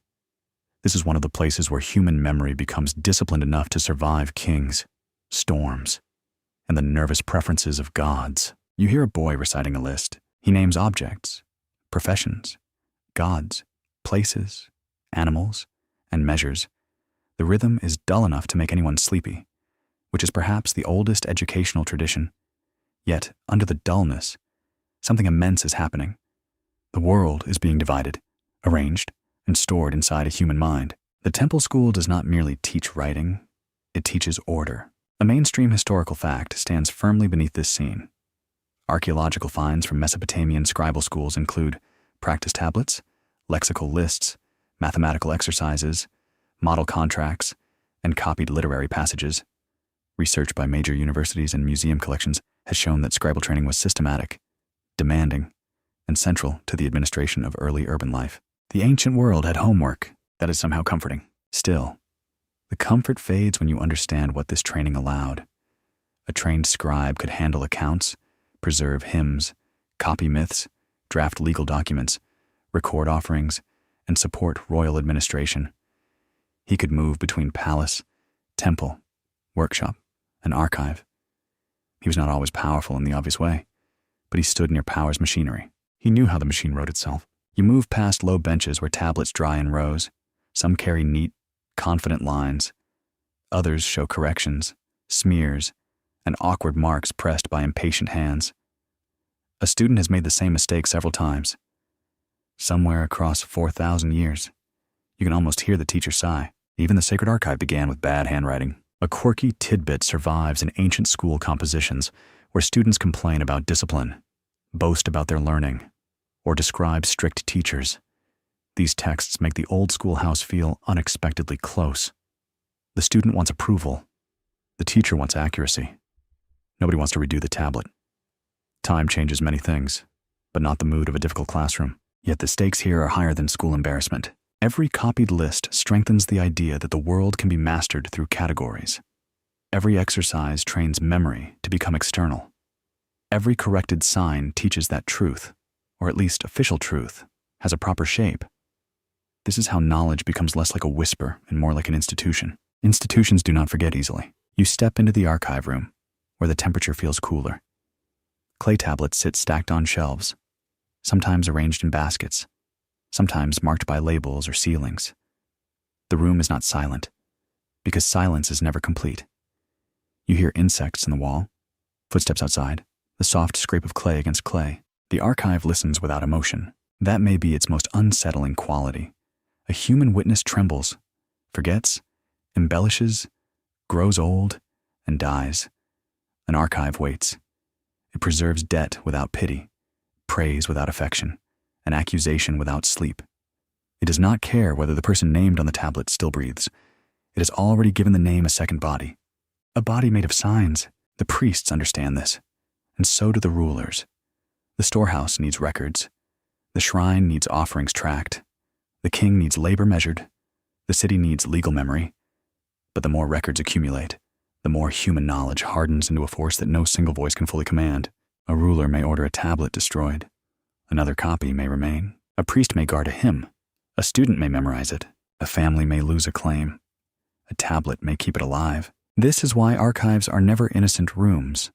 They are calm on the outside, but inside them sleep disputes, obligations, rituals, genealogies, accusations, payments, and sacred names.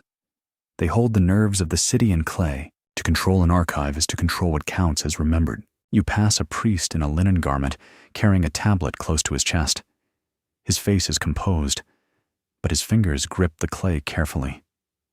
He knows the tablet is fragile. He also knows it is dangerous. It may concern a delivery to the god's house, a ritual obligation, a land boundary, or a decision made by authority. The tablet is small enough to break. Its consequences are not. That contrast is very Mesopotamian. The gods may be imagined as holders of destiny, but temples hold records of grain. The heavens may decree cosmic order, but schoolrooms teach the signs by which order becomes usable. Sacred power is still sacred, yet it now depends on human specialists who can read, count, classify, copy, and preserve. This dependence creates a quiet pressure. If knowledge belongs only to the gods, why must humans be trained so carefully if divine order is obvious? Why does it require lists, rituals, archives, and experts? If the king commands by heavenly favor, why must his command be written, sealed, delivered, and checked? The questions are small, almost impolite. They are also persistent. Among scholars, there is a continuing debate over how much scribal culture shaped Mesopotamian religion itself. Some argue that scribes preserved older oral traditions with remarkable care. Others suggest that learned scribes actively organized, edited, and transformed mythic material. Another view emphasizes schools as places where elite identity was formed through difficult training and controlled memory. The debate matters because the scribes were not merely mirrors. They were hands. A mirror reflects what stands before it. A hand selects, presses, copies, and sometimes changes. Even when faithful, the hand chooses what deserves labor. To copy one myth and not another is already an act of survival. To arrange a list is to impose a path through the world. The archive is not only storage, It is selection. You look again at the shelves and feel the stillness deepen. Broken tablets lie beside whole ones. Some preserve the names of gods. Others preserve deliveries of sheep. Some record wisdom literature, proverbs, legal formulas, or laments. The ordinary and the sacred sit beside one another like neighbors who stopped pretending they were separate. A hymn and a receipt share the same clay. There is something almost funny in that. A cosmic prayer may rest near a complaint about rations. A royal claim may sit beside a student's awkward exercise. A divine name may survive because a schoolboy needed practice. History is rarely as dignified as it looks in museums. Still, the result is profound. Knowledge becomes harder to erase when it is distributed across many tablets, many hands, many rooms, and many memories. A story hidden in one shrine may die with one priest. A story copied in schools can pass into the bloodstream of a civilization. It can travel through conquest, translation, adaptation, and accidental preservation. Clay is patient. Students are useful. Fire is complicated. Fire destroys houses, but it can bake tablets hard. Disaster may ruin a city while preserving its documents for distant strangers. That is one of archaeology's stranger jokes. What terrifies the living sometimes assists the historian. The gods, if they disliked human memory, must have found that deeply annoying. You stand beside a drying rack where fresh tablets wait. Their surfaces are soft, still vulnerable to a thumb, a slip, a careless elbow. Soon they will harden. Soon speech will become object.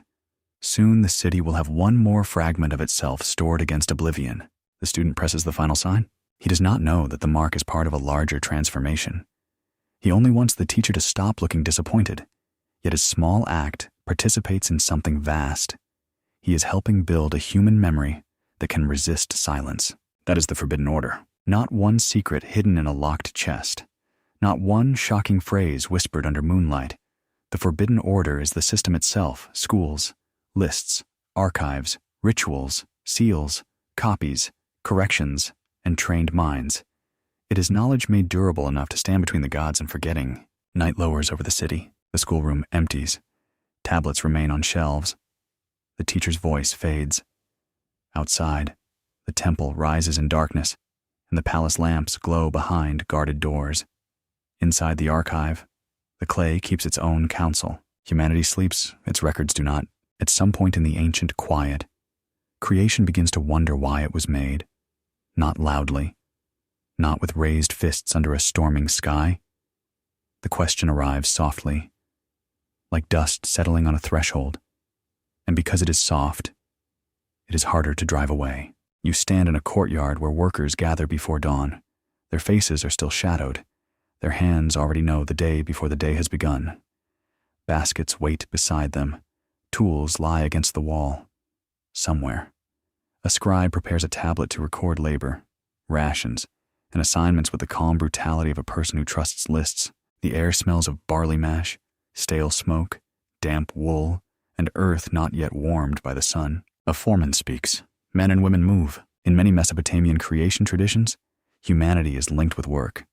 The gods require maintenance, offerings, temples, canals, fields, and food presented in proper form. Human beings are not imagined as detached observers placed in a finished paradise. They are made useful. They belong inside the machinery of sacred labor. That is a hard origin story. A mainstream historical fact supports the social world behind these myths.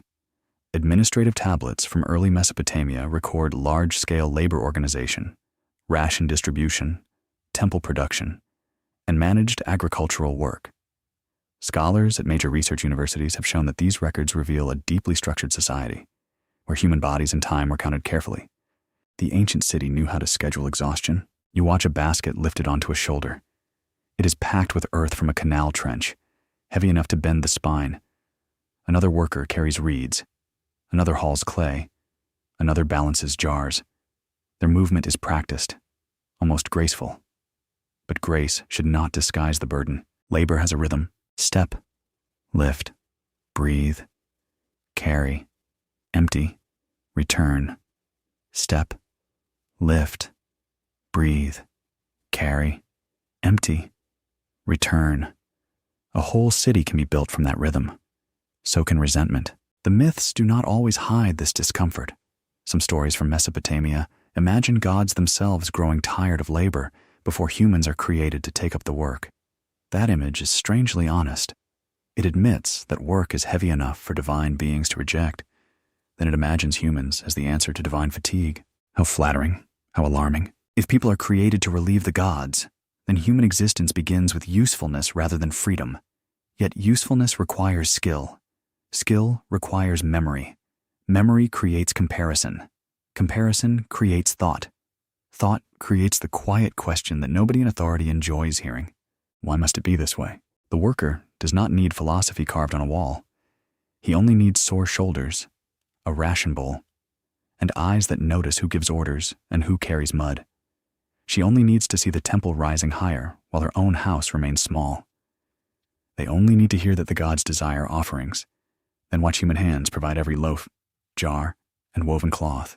The sacred system depends on the tired. That realization is dangerous. In the stories, the gods may command creation, but human beings experience creation as daily obligation. They do not live inside mythic explanation.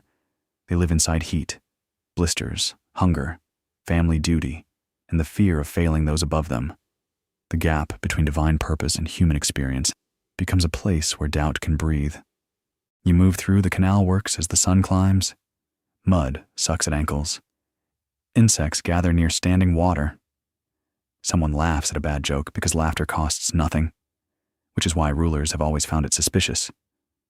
A young man wipes sweat from his eyes and glances toward the distant temple platform. It is beautiful from far away, nearer to the trench. Beauty becomes weight. A quirky, fringe tidbit often attaches itself to these creation myths. Some modern readers treat the story of humans made for divine labor as evidence of ancient visitors engineering workers for mines, fields, or hidden purposes. It is a dramatic interpretation, but the older texts already contain enough unease without machinery from the stars. They speak of hierarchy, service, exhaustion, and the strange bargain of being conscious while commanded. That is unsettling enough. To be made for work is one thing. To understand that you are made for work is another. An ox pulls. A human pulls and remembers. A human compares yesterday with today. A human teaches a child which overseer is cruel, which priest is fair, which ritual matters, and which command must be obeyed only while someone is watching. Knowledge grows in the cracks of duty. The gods might fear human knowledge because knowledge makes laborers into witnesses. A witness sees the system and does not vanish into it. A witness remembers who benefits, who suffers, who speaks, who eats, and who explains everything as necessary. Once witnessed, the world is no longer merely endured. It is interpreted. Interpretation is a beginning. You hear a chant from the temple precinct, drifting over the worksite. The melody is slow, grave, and beautiful. It praises order. It blesses the city. It names divine greatness in tones designed to steady the heart. For a few breaths, even the workers listen. Beauty can soften obedience. It can also deepen the wound. Because if the hymn is beautiful, then the people who sustain it are not mindless tools. They can hear meaning. They can feel longing. They can be moved by the same sacred forms used to justify their labor. Humanity is not merely strong enough to carry baskets. Humanity is inward enough to wonder. There lies the trouble. Among scholars, there is an active debate over whether Mesopotamian creation stories primarily reinforce social hierarchy or reflect anxiety about it. Some researchers read them as myths that legitimate temple labor and divine service. Others see them as complex reflections on human mortality, dependence, and protest. Still others emphasize that different scribal traditions preserve different moods rather than one settled doctrine. The debate keeps the clay alive. You step into a shaded rest area where workers drink from shared jars. Their hands are cracked. Their clothes are stiff with dried mud. A woman rubs her wrist while listening to an older man describe a dream. The dream involves a god, a gate, and a field of black birds. Nobody laughs. Dreams are not treated lightly here. Even rest becomes a doorway. The old world is crowded with signs. A strange birth, a broken tool, a cloud shape, a dream, a flood mark, a sudden illness, a bird's movement across the sky. Human beings learn to read the world because survival depends on noticing. Once that habit forms, it does not stop at practical matters. They read power too. They read the mood of officials. They read the generosity of temples. They read whether a ruler's claim to justice matches the hunger in the street. They read stories of creation and hear both comfort and warning. They read themselves as creatures of dust and divine purpose, caught between gratitude and suspicion. That inner tension does not break the system immediately. Ancient societies endure contradiction with impressive patience. People can believe in divine order while complaining about taxes. They can honor the gods while resenting the priest's storehouse. They can accept kingship while remembering that kings die like everyone else. Humans are complicated, very inconveniently so. As afternoon fades, the workers return to the canal edge. The water must move correctly, or the fields will suffer. However heavy the system feels, it also feeds them. That is part of the tragedy. The same order that burdens human beings may protect them from chaos. The temple takes, but it also stores. The ruler commands, but he also organizes. The gods demand, but they also explain. Oppression and survival can share a wall. The myths know this, even when they do not say it plainly. Creation is not presented as simple cruelty, nor is it simple kindness. Humans are given breath inside a world already filled with obligations. They are shaped for service, but service teaches skill. Skill sharpens thought. Thought asks why the maker needed servants in the first place. The question sits quietly beside the offering bowl. You look toward the temple as evening lowers across the plain. Its upper walls catch the last copper light. Below, workers move home through dust, carrying tools over their shoulders. Smoke rises from small houses. Bread bakes. Children call. Someone hums the same temple melody in a private doorway. Softer now, almost tender. The system has entered the home. That is how deep it goes. Divine order is not only in ceremony, it is in meals, measures, family duties, work songs, sleep patterns, and the way people imagine their own worth. If humans were created to serve, they also create meaning while serving. They do not remain blank clay. They become storytellers of their condition. And stories are dangerous. A story can make obedience holy. A story can make suffering bearable. A story can also preserve the memory that things were arranged by someone, somewhere, for some purpose. Once purpose is imagined, judgment follows close behind. Was it necessary? Was it the only possible order? No tablet answers completely. The night air cools. The tools are stacked. The canal gleams under stars that seem calm because they are far away. A final worker washes mud from his hands, watching brown water spiral from his fingers and return to the channel. He may not defy heaven. He may not even wish to, but he knows the feel of labor, the weight of command, and the strange dignity of being necessary. Perhaps that is what creation learns first. Not rebellion, not freedom, necessity. A creature made to serve discovers that the masters need service. A creature made from clay discovers the clay can hold memory. A creature given knowledge to perform its task begins to understand the task. Then the system. Then the silence around the system. The question does not need to be shouted. It only needs to survive. The shadow does not remain in one city. It travels, not as a single untouched story, sealed safely against change, but as a breath passing from mouth to mouth across centuries.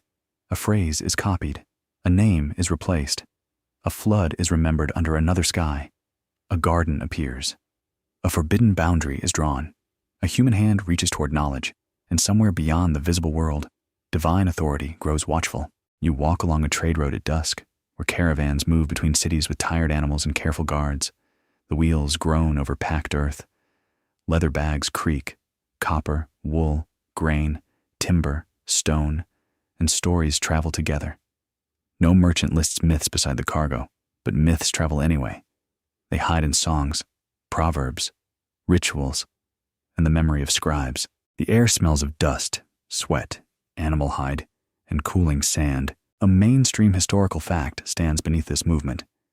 Mesopotamian literature influenced later cultures through scribal copying, political contact, conquest, trade, and translation.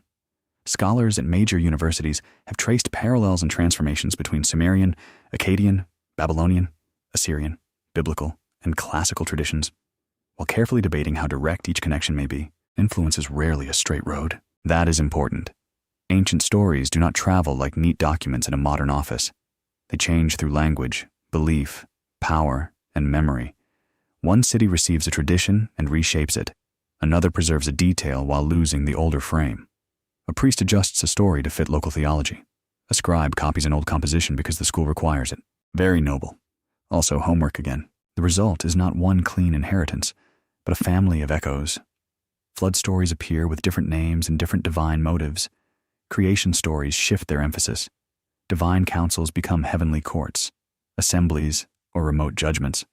The old anxiety over human knowledge survives, but it wears new clothing. You hear it in the hush around forbidden wisdom. Across later traditions, knowledge often appears as double-edged. It gives power, discernment, craft, survival, prophecy, writing, and moral awareness. It also brings punishment, separation, shame, exile, rivalry, or mortality sharpened into consciousness. The pattern feels ancient because it speaks to something stubbornly human. To know more is not always to rest more easily. In Babylonian tradition, scribes inherit and transform older materials into grander compositions. The world becomes more imperial. The divine names shift, and the stories grow into new arrangements of power. Yet the old themes remain visible beneath the surface. Creation still involves conflict. Order still requires decree. Humans still occupy an uneasy place between usefulness and vulnerability. The gods still prefer management. You enter a Babylonian scribal room lit by late afternoon sun. Tablets are stacked beside older tablets, copies beside sources, student exercises beside revered compositions. A scribe bends over his work, not inventing from emptiness, but reshaping what he has received. He is a craftsman of continuity. He is also an editor, which is more dangerous than it sounds. An editor decides what survives. A quirky fringe tidbit clings to the famous similarities between Mesopotamian flood stories and later biblical accounts. Some modern readers imagine a single hidden master text, preserved, unchanged behind every tradition. The reality is subtler and more interesting. Ancient Near Eastern cultures shared motifs across long periods, yet each community gave them new moral, theological, and literary meaning. The echo is real. The echo changes. That changing echo is where the mystery deepens. In one tradition, a divine warning saves a chosen human from flood. In another, human disobedience near a tree changes the condition of life. Elsewhere, figures seek immortality and learn the limits of mortal grasp.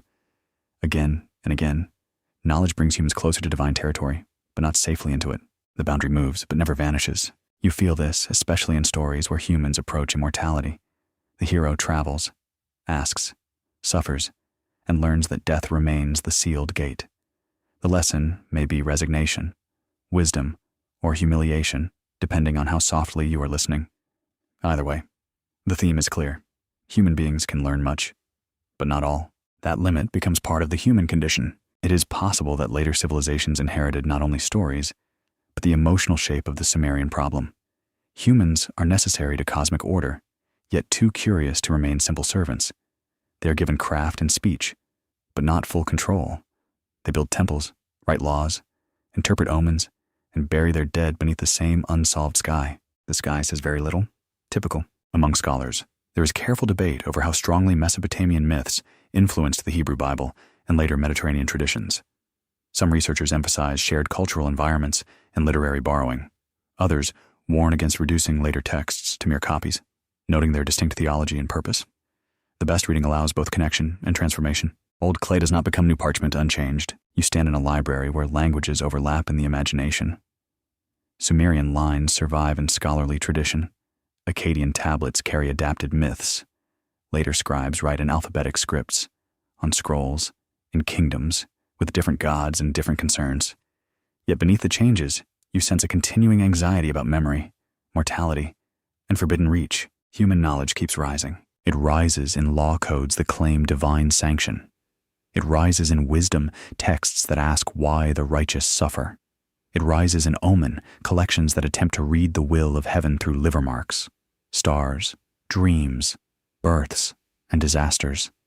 It rises in royal inscriptions where kings announce that the gods have chosen them. Again, very conveniently, civilization keeps translating heaven into documents. That translation is never neutral. A divine command written by a human hand enters the realm of interpretation. A myth copied by a school becomes available to students.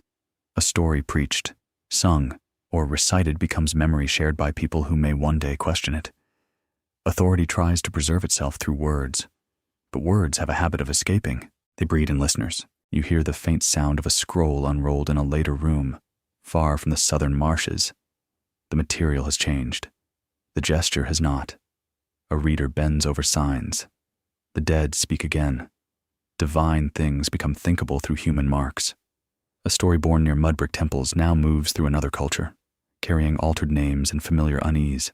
Perhaps this is how hidden timelines survive, not as a secret calendar proving that everything happened exactly as one fragile theory claims. That would be too easy. And ancient history is rarely so polite. The hidden timeline is more like a buried current, the repeated human suspicion that before present order, there were older arrangements, older rebellions, older warnings, and older losses. Long before recorded history, people imagined deeper beginnings. They pictured ages before kings, floods before cities, divine decisions before human memory, and beings whose choices shaped the fragile world of work and worship. They did not separate history, myth, and theology the way modern readers often do. Their past was layered, living, and crowded with powers, and in that crowd, knowledge remains the dangerous flame. It passes from God to human, from teacher to student, from tablet to tablet, from city to empire, from empire to scripture, from scripture to bedtime thought. It warms. It illuminates.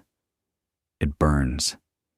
It refuses to become only one thing. You move through time like someone walking through a corridor of lamps. Each lamp is a tradition. Each flame leans toward the next.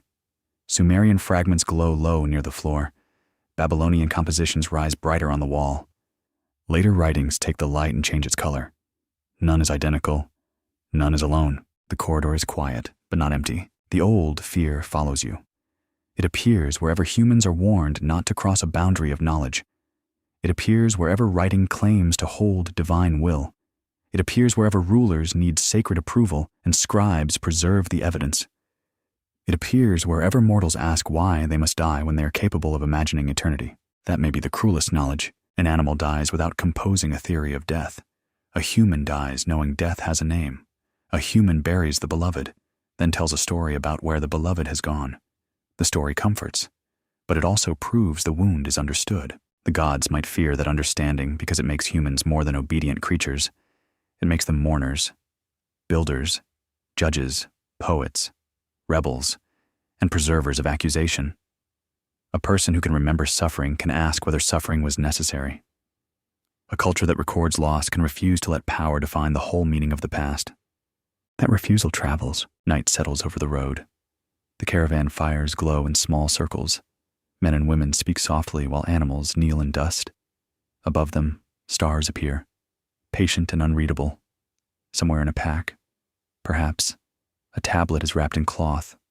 Somewhere in a memory, a story waits for the next listener. The old clay is not finished speaking. Its echoes move through later worlds, not as proof of one hidden answer, but as evidence of a human problem too ancient to bury. Knowledge gives form to fear. It gives language to longing. It lets a creature made for service imagine the view from beyond the gate. And once imagined, the gate is never only a gate again. The last tablet is broken at the edge, which feels strangely appropriate. A complete answer would almost be disappointing now.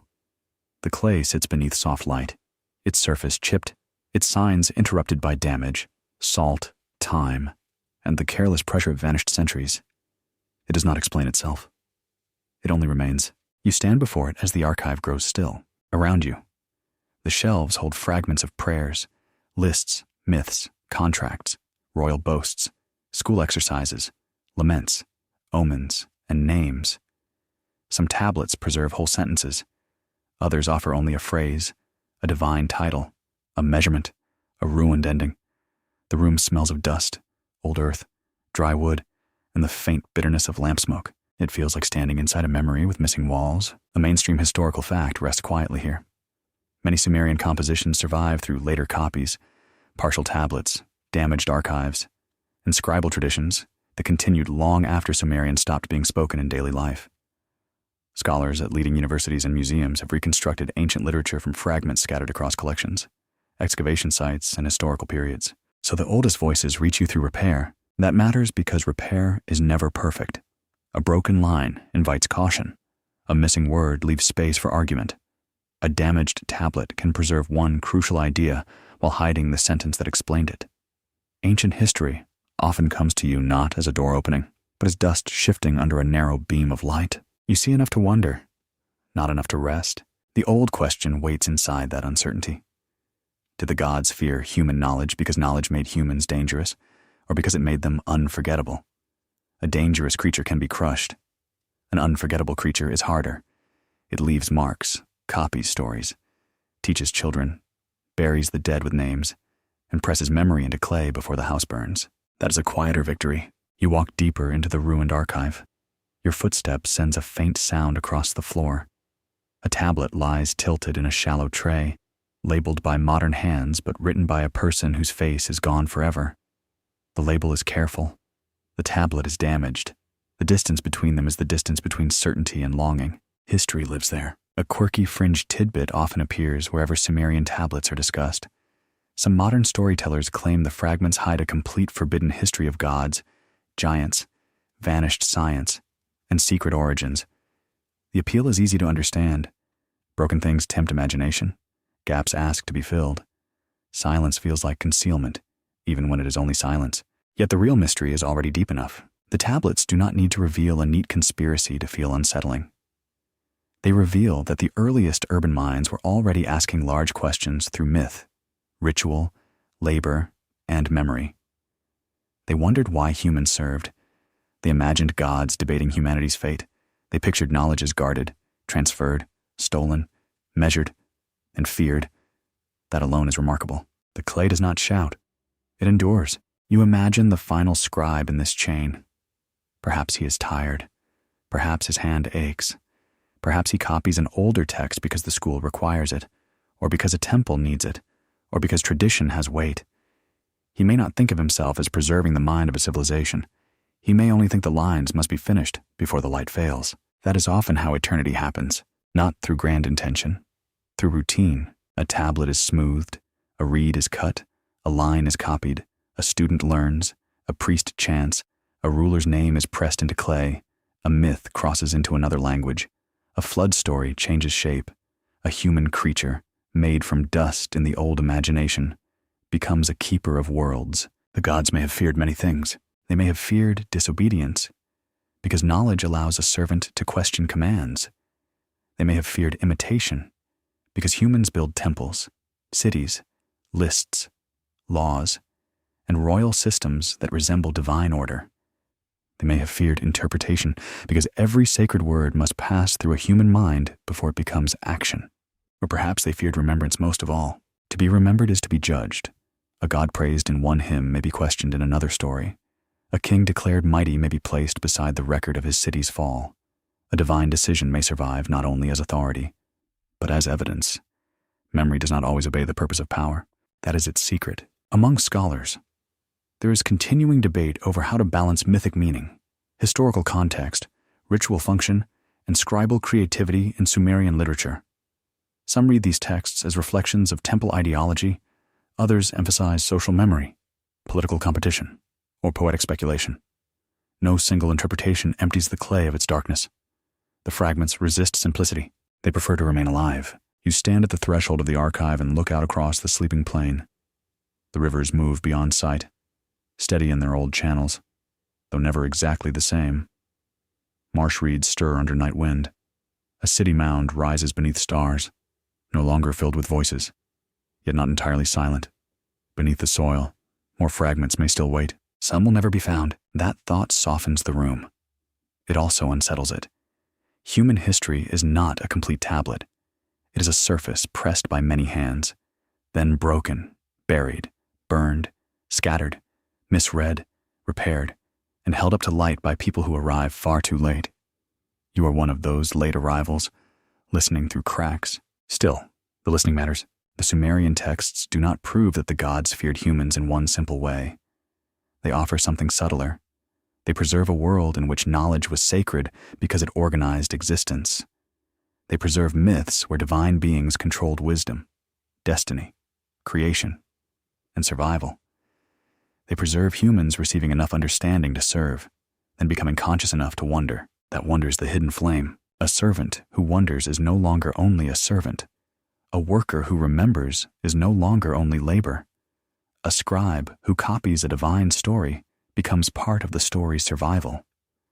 A listener who hears the old fear becomes another vessel, carrying the question into a different night. The tablet rests in silence. Its missing corner does not return. Its broken line does not finish itself. No final god steps from the dark to explain the whole design. No ancient king rises to defend his inscriptions. No scribe apologizes for the damaged ending. The clay gives what it can, then withdraws. Perhaps that is fitting, because the deepest histories rarely close like doors. They fade like lamps, leaving enough light to see the dust and enough darkness to keep the mind awake.